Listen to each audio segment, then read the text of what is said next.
You found the perfect house. You couldn't let it slip away. But then comes the home inspection, and suddenly that electrical outlet that doesn't work or the minor leak under the bathroom sink has you thinking, everything is wrong with this house. Maybe now you're even questioning if you like it as much as you did before. I've seen this happen to almost every home buyer, whether it's their first home or their fifth. Deals fall through all the time because of panic during the inspection, but most of the time it's completely unnecessary. In this video, we'll break down what to expect during the inspection, how to understand common issues versus major red flags, and how to stay focused on what really matters so you can make confident decisions without letting minor concerns derail your dream home. The home inspection is one of the most critical steps in the home buying process, but it's not there to scare you. It's there to do a couple of things though. Number one, so you understand the home's current condition. You're learning about the home's quirks, strengths, and areas that may need attention. And number two, to identify potential repairs or major problems. It's better to know up front if there's a big ticket issue like a faulty roof or a broken HVAC system. Here's the most important thing to remember. No home is perfect. This is especially true for resale homes. They're used, and just like a used car, they'll have wear and tear. That's not a reason to panic. It's an opportunity to learn about what you're buying so that you can move forward with confidence. But inspections are about more than just problems. They're also a chance for you to get acquainted with your future home.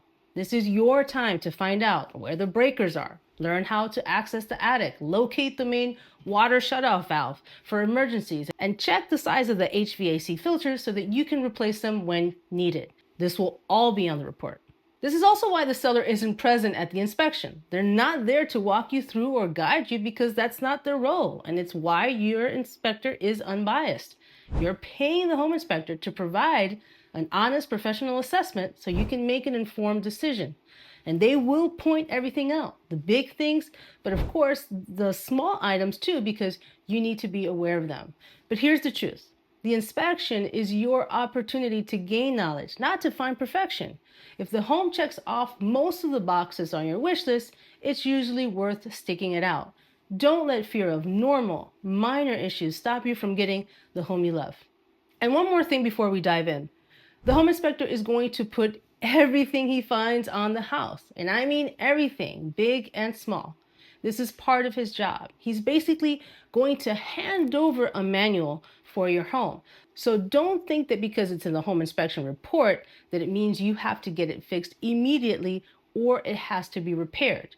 Since I've bought and moved into my own house, I've had 2 outlets in my dining room that have never worked. That's crazy! I've had electricians come out and do other work, but the 2 outlets not working have not been a priority for me. As a matter of fact, these 2 outlets haven't worked for 11 years, the time that I've been living in my house. Just not a priority for me. Not everything is going to get fixed on the inspection report, and that's okay, but you are made aware of everything. Let's start by talking about what is normal to find. A home inspection report can be overwhelming, especially if you don't know what's truly concerning and what's just part of owning a home. Let's talk about some common issues that are perfectly normal in a resale home, and none of these are deal breakers. There's a bit more to the list, but I'm going to go over the ones that come up the most. Outlets or switches not working. Electrical issues like this are incredibly common and usually require a simple fix, like replacing an outlet or tightening a loose wire. Minor plumbing issues.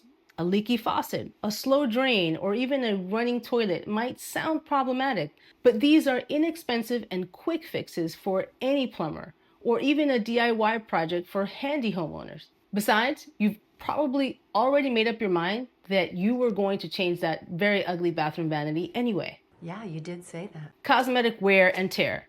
Things like scratched floors, chipped paint, or dents in the drywall come with the territory when buying a resale home. These are aesthetic issues, not structural ones, and are often the easiest to tackle. This is also where you start making your home more your style. Love the hardwood floors, but the stain finish is not necessarily your style? Budget later on to refinish in the stain that you like. Older appliances. It's common to find older appliances in a resale home. While they may not be the latest models, as long as they're functioning, there's no immediate cause for concern. Consider budgeting for upgrades in the future rather than letting it stop the deal now. The big holidays are a fantastic time to find great deals on appliance combos.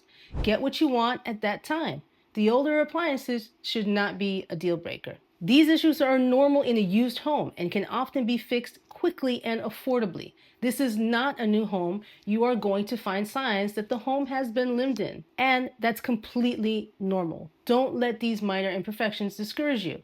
The goal isn't to buy a perfect house, it's to buy a house that's perfect for you.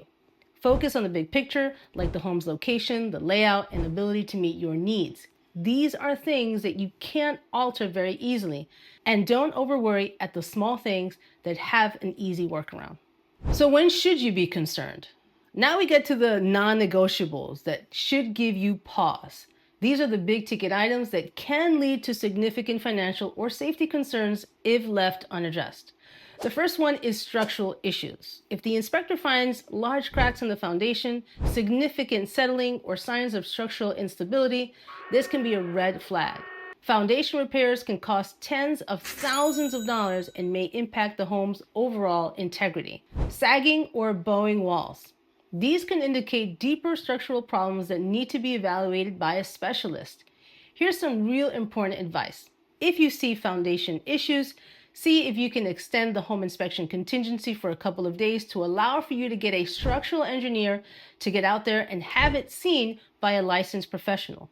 Yes, it's going to cost you a couple of $100s to get it seen by a structural engineer, but you don't want to let this house go knowing that the issues were fixable, or if you decide to buy, later on find significant issues with the structural integrity of the home.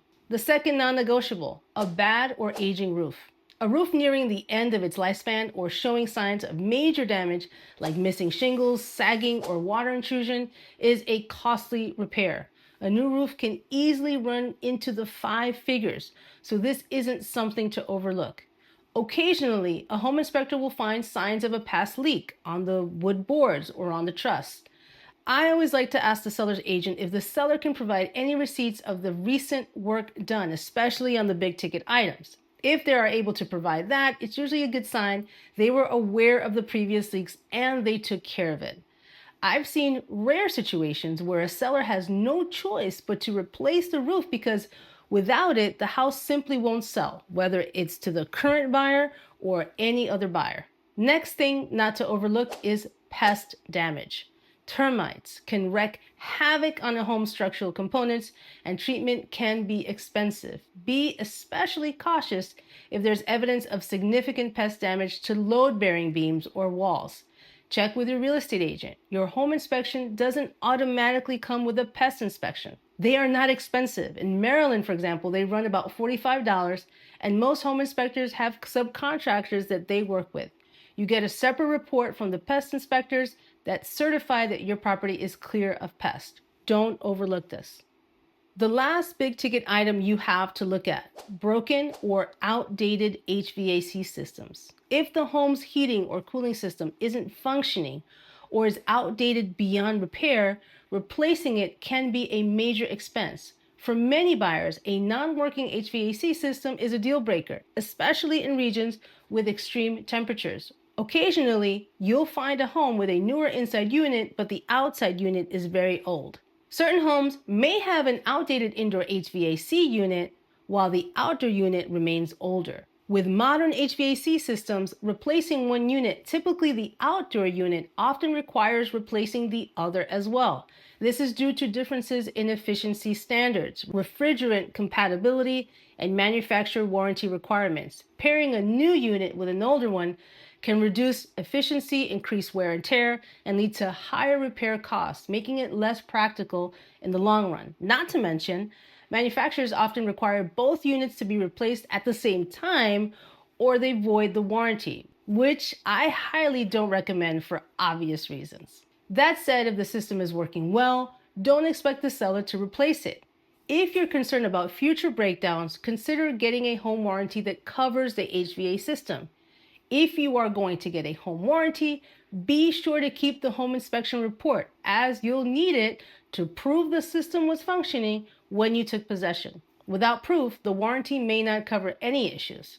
Understand how the warranty works before committing to a home warranty, and whatever you do, read the fine print.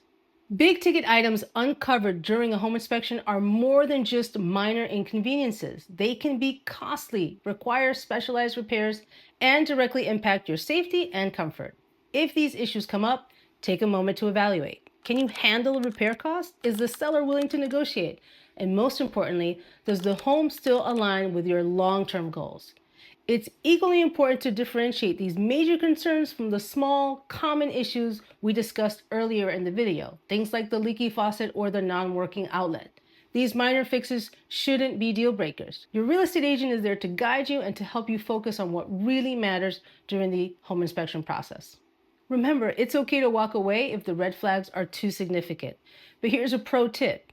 If you're feeling nervous about what might show up in your report, here's a great exercise. Ask your real estate agent to review with you a past client's home inspection report, with names and addresses removed for privacy, of course, before you go under contract on a property. Why?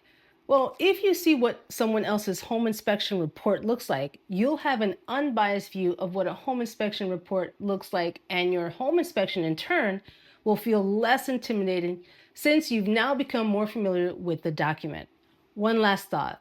This might be your dream home, the perfect neighborhood, the ideal style, and just the right number of rooms. Even the most serious red flags may not deter you from buying it. If that's the case, being informed means you know exactly what you're dealing with, allowing you to plan and budget for repairs or replacements down the road. And remember, even big ticket items don't always need immediate attention. You might have the flexibility to address them when the timing works better for you. If you found this video helpful, give the video a like, subscribe for more real estate insights, and share it with anyone you know who needs navigating the home buying process. Have you ever pulled the plug on a sales contract because of the home inspection? Make sure to share in the comments below. Thanks for watching, and I'll see you on the next one.